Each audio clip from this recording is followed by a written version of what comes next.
One of the more interesting and insightful comments recently made by Todd Howard about Starfield was that in the game, spaceflight will be dangerous. Here's the clip, and then we will discuss the implications that this will have in the game for us as players. How we approach it so it feels, it's a game, but it still has an authenticity to, okay, this could happen.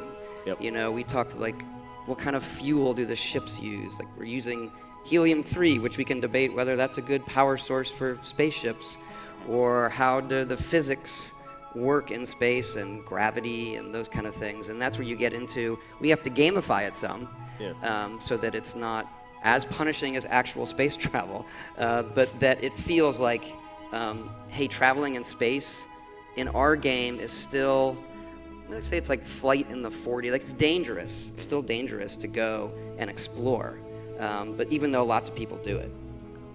So Todd Howard equates the level of danger to that in commercial aviation in the 1940s. At first glance, we may think that commercial aviation was dangerous back then simply because it was so long ago, but the reality is that it was simply far more uncomfortable and slower than it was actually dangerous. That isn't to say there weren't more aviation disasters per mile flown back then, because there definitely was, but it wasn't a situation where you were literally rolling the dice with your life. Commercial aviation back then was mostly on propeller planes flying at altitudes around 10,000 to 12,000 feet. Most planes, with very few exceptions, were not pressurized either, so the difference back then amounted to a very bumpy, cold, slow, and extremely expensive flight, with standard tickets costing the equivalent of thousands of dollars in money today. Compare that to commercial aviation now, where jets fly above weather rather than through it at around 30,000 feet, and cabins are pressurized, making for a much more comfortable flight experience. So what does the budding timeframe of commercial aviation have to do with Starfield then? Outside of it being somewhat more dangerous than it is today, it really is a cost, comfort, and speed difference. In the 1940s, a flight on a propeller commercial plane from New York to London would take about 15 hours.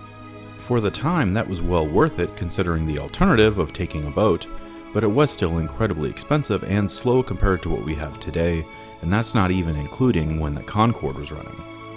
Todd Howard is, I think, saying that space exploration in Starfield is more akin to an opening of a new frontier, a new Wild West, potentially. It is dangerous, but there are a lot of people doing it. Rather than taking the literal meaning of dangerous to be about the traveling itself, maybe it is instead the destinations that people are going to. And if so, what makes them dangerous? Certainly we know the perils of space, and this would be especially important and well known for any potential space cowboys of the future, but beyond radiation, the vacuum of space, the vast distances covered, space dust, and more, could there be other dangers? I think that this could be a slight nod to whatever it is the player will be fighting in the game. Some kind of space pirates, aliens, corporations, or all of the above. We know that Starfield is going for a more realistic tone with helium-3 being used as fuel for spaceships, the spaceship we saw looking somewhat realistic, and then of course space travel being dangerous. What would push people to do something that is dangerous?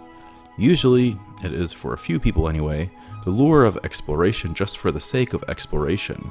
But more often, the real reason people do dangerous exploration is for potential monetary benefit.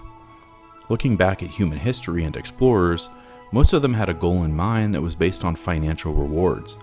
Finding new, quicker routes to make money faster, finding gold, finding spices, or in some cases to conquer new people. But that is still a monetary goal in many cases, if not for outright power. It is hard to think that conquering any kind of territory is something that will be happening in Starfield, given the vastness of space. There's not really a shortage of real estate unless we were talking about a specific resource that only exists in a few places, but then you are back to monetary reasons for undertaking these dangerous trips. If the true danger is in the places you are exploring and not necessarily the trip getting there, then that opens up a tremendous amount of possibilities, and in my opinion that is likely the case. I simply don't see how Starfield can make exploration interesting in a meaningful way. I think there will be limited actual spaceflight in the game because, as Elon Musk says, space is far. Spending any amount of time just flying through the emptiness of space is going to get boring quickly. In games that make traversal a part of the experience, like Zelda Breath of the Wild and Red Dead Redemption 2, there was always something close by to stop and look at. Doing so in a spaceship seems like it would be much more tedious than by horse, And then there were still plenty of people who were upset about the amount of time you'd spend in those games simply going from point A to point B. The environments themselves may be dangerous, with high gravity, extreme temperatures, weather that is unlike anything we see on Earth, or simply the local inhabitants could be hostile. Each location in the game may have something uniquely dangerous, which will make the game potentially a lot more interesting. I expect that, for the most part, space travel in Starfield will, for the player, amount to fast travel between vast distances, and then when close to your target location, there will be some flight that the player can control. It is in these instances that there may be danger, and of course on planets or moons themselves. One thing I think we can deduce is that this is a voluntary action by the player. Todd Howard didn't seem to imply that humanity must leave Earth, and that's why they are striking out into space. This means, as I said before, there will be some kind of personal motivation. Whether it is a mystery or monetary gain doesn't really matter, but it doesn't seem as if the future of humanity is at stake. Of course, I could be wrong. This interview Todd Howard did with Elon Musk had some great tidbits of information about Starfield, and it has been fun speculating about what it will mean for the final game. What dangers do you think await in Starfield? Let's discuss in the comments. If you enjoyed this video, please be sure to like and subscribe, maybe click that bell icon, and as always, thank you so much for watching.